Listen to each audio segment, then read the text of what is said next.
疫情了后，创造新一代宅经济文化。请问吼，宅经济用台湾话安怎讲咧？哦，宅经济，美秀这边是鸟仔收经济，是安怎鸟仔收经济咧？你看，鸟啊生出来的时阵是不是拢伫鸟仔收内面？对啊，啊，妈妈会飞出去外口，甲糖啊啥顿来互伊食，所以拢屈伫咧厝内底。就亲像咱即马有一寡囡仔，较无想要出去，吼，拢屈伫咧厝的内底。阿雄，我这边的答案叫做居厝经济。居咧厝的有无？居咧厝的哦。窝在家里，居咧厝的，吼啊，因为即马吼疫情了，变成一寡人拢无介意出门，啊，即马网络够方便，啥物物件订啊，就送到厝的来。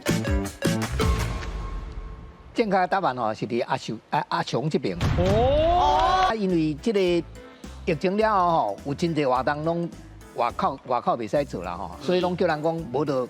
留伫厝啊，连有个人嘛无去上班，拢伫咧厝用网络，伫遐咧用迄个视讯咧开会啊，创啥呢？